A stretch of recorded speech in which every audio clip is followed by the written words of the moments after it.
Muy buenos días amigos, ¿cómo están? Mire esta hermosa mañana, miércoles 19 de enero, y nosotros seguimos leyendo el Evangelio de Lucas.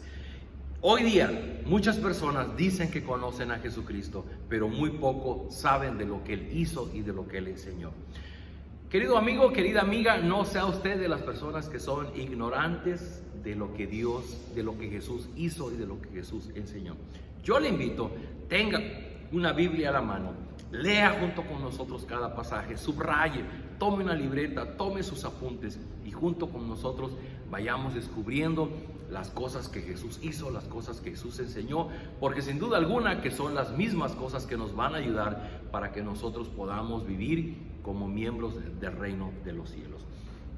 El día de ayer vimos cómo Jesús sanó a un paralítico, cómo sanó a un leproso. Hoy vamos a leer en Lucas 5, versículos 27 en adelante lo siguiente, dice así: Después de esto, Jesús se fue de aquel lugar. En el camino vio un hombre llamado Mateo, que estaba cobrando impuestos para el gobierno de Roma. Jesús le dijo: sígueme. Mateo se levantó, dejó todo lo que tenía y lo siguió. Ya vimos en días pasados cómo Jesús fue donde estaban unos pescadores, Pedro, Juan y Jacobo.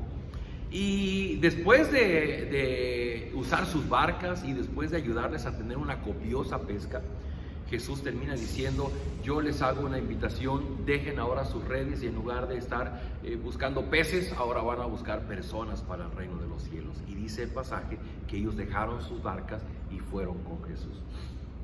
Ahora Jesús se va a encontrar con una persona diferente, Mateo. ¿Quién era Mateo? Mateo era un recaudador de impuestos. No sé si usted lo sepa, pero los recaudadores de impuestos en los tiempos de Jesús eran personas despreciables.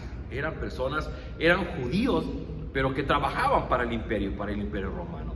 El imperio romano los contrataba y les daba guardia civil para protegerlos y que ellos pudieran cobrar los impuestos de las diferentes provincias. El problema es que los recaudadores de impuestos no solamente cobraban el impuesto para Roma, también cobraban su parte para ellos. Y normalmente esas partes pues no tenían tabulador y ellos acababan cobrando lo que querían en el abuso de la fuerza. Y obviamente para los judíos esto era que fueran una persona detestables, despreciables, porque eran personas que habían traicionado a su patria, se vendían para el imperio. Mateo era un hombre así. Y mire usted qué interesante, porque cuando Jesús fue con los pescadores, lo dijimos, bueno, pues eran personas sencillas, personas que se dejaron guiar por Jesús, lo que Jesús les pidió, eso hicieron. Pero obviamente un cobrador de impuestos no era una persona sencilla, era una persona preparada, era una persona con liderazgo, era una persona con influencias, era una persona con poder. ¿Y cómo Jesús va a ir con una persona así para decirle: sígueme? Admirablemente, y ahí está la autoridad de Jesús, cuando Jesús pasa donde está Mateo, le dice: Mateo, vámonos, toma tus cosas y sígueme. Y Mateo le siguió. Y dice el pasaje, en el versículo 29 en adelante, que ese mismo día Mateo ofreció en su casa una gran fiesta en honor de Jesús. Y ahí estaba Jesús comiendo con los cobradores de impuestos y con otras personas. Y los fariseos y los maestros de la ley comenzaron a hablar contra los discípulos de Jesús y les dijeron: ¿por qué comen ustedes con los cobradores de impuestos y con toda esa gente mala? Jesús les respondió: los que necesitan del médico son los enfermos, no los que están sanos. Yo vine a invitar a los pecadores para que regresen a Dios, no a los que se creen buenos.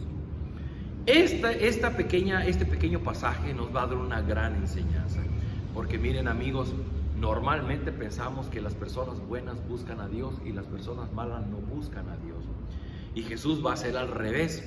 Jesús va a ir a las personas que consideramos malas y los que son buenos son aquellos que no ceden al llamado que Jesús está haciendo. Una gran contradicción. ¿Por qué Jesús no fue y predicó entre la gente buena? ¿Por qué Jesús tuvo que ir con personas como los cobradores de impuestos para llamarlos a formar parte de su reino? Esto era algo inaudito. Pero Jesús está dando una gran enseñanza. El mensaje del Evangelio no se trata de la persona o de las características que la persona tiene, de que sea buena.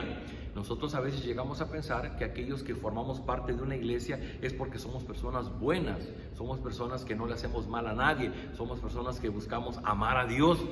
Y la verdad es que muchas veces, la mayoría de las veces nos equivocamos. Porque lo que Jesús está viendo en el corazón de la persona es la necesidad que la persona tiene del Evangelio, no lo que la persona es. A final de cuentas, si vamos a, por ejemplo, estudiamos la doctrina que Pablo enseña allá en Romanos, él dice que todos somos pecadores.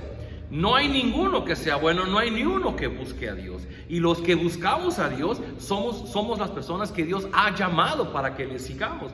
No es porque nosotros seamos buenas personas, porque seamos seres espirituales, porque seamos personas piadosas. Eso no existe. Lo que la Biblia dice es que a final de cuentas todos somos desobedientes delante de Dios y todos de alguna manera somos egoístas, somos egocéntricos, somos autogobernables, somos soberbios y todos de alguna manera hacemos a un lado a Dios en nuestra vida. Lo que Jesús está viendo es lo que Él puede hacer en la vida de las personas. Dios pone su vista en aquellas personas que Él va a obrar para lograr sus propósitos. Y eso es algo que Jesús está mostrando aquí. Y de entrada le está dando una gran lección a los fariseos y a los maestros de la ley. Porque si hubiera alguien que pudiera ser un ejemplo ante la sociedad de buena conducta y de rectitud, pues eran los fariseos y los maestros de la ley.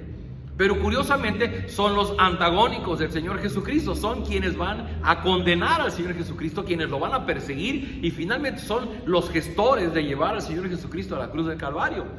Porque como decían ayer, bueno, ¿y quién se cree? ¿Perdonar pecados solamente Dios? Pues efectivamente Jesús era Dios y era Él quien podía perdonar los pecados. La lección de Dios para nosotros este día.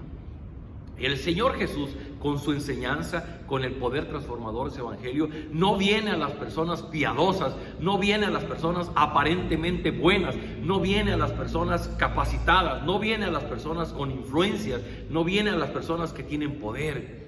El Señor Jesús va a las personas que reconocen su necesidad de Dios.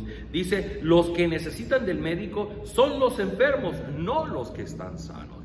Querido amigo, querida amiga, ¿qué puede hacer la diferencia para ti y para mí esta mañana? La diferencia es si tú y yo podemos reconocer que estamos enfermos y que necesitamos de la ayuda de Jesús. Eso es lo que marca la diferencia. Reconocer que estamos perdidos sin Él, reconocer que Él puede ser nuestro Salvador, nuestro Redentor, el que puede venir a obrar los cambios que necesitamos en nuestra vida para vivir de una manera diferente. En el momento en que yo no crea que Jesús puede hacer algo en mi vida, que Él no tiene poder, o lo que Él enseña no tiene nada que ver conmigo, en ese momento yo creo que yo estoy bien y que no necesito del médico. Querido amigo, querida amiga, no cometas ese error. Este video es para decirte, ven a Jesús. Él es tu Redentor, Él vino, es Dios hecho hombre para venir a cumplir con la tarea de redención. Él tiene un trabajo que hacer en tu vida, pero necesitas reconocer que tú necesitas del Evangelio del Señor Jesucristo. ¿En quiénes va a obrar el Señor Jesús? En aquellos que escuchan su voz y que siguen de cerca sus pasos. No importa si en el momento eres un leproso, eres un paralítico o eres un cobrador de impuestos. Lo que importa es que tú te estás disponiendo a que Él sea tu Señor y que sea tu Redentor. ¿Qué te parece si oramos y pedimos sabiduría para entender esto? Bendito Padre, nos cuesta mucho trabajo entender todo lo que Jesús estaba haciendo. Todo esto de sanar leprosos, de curar paralíticos, de perdonar pecados. Y ahora, Señor, de invitar a formar parte de su equipo a un cobrador de impuestos, una persona despreciable en su comunidad. Pero, Señor, tú dijiste una enseñanza muy grande. Los sanos no tienen necesidad de médicos, sino los enfermos. Y hoy día, Señor, las personas que vemos este video, queremos decirte, Señor, nosotros estamos enfermos. Nosotros te necesitamos. Estamos enfermos en nuestras emociones, estamos enfermos en nuestro cuerpo, estamos enfermos en nuestras creencias, estamos enfermos en nuestra forma de vivir, estamos enfermos en todo lo que implica nuestra vida. Necesitamos un Salvador, necesitamos alguien que nos rescate de nosotros mismos, que nos rescate del olvido, de ese distanciamiento. para traernos a tu familia, para hacernos parte de tu reino. Yo ruego, Señor, por las personas que miran este video, dale la luz de tu Espíritu, que puedan comprender a cabalidad lo que significa que tú eres nuestro médico y que tú puedes sanar nuestra vida, nuestra alma, nuestro corazón, nuestra mente. Obra con poder, transformando nuestras vidas. Te lo rogamos en el nombre del Señor Jesús. Amén. Queridos amigos, pues les invito a que no nos desconectemos. Nos vemos el día de mañana.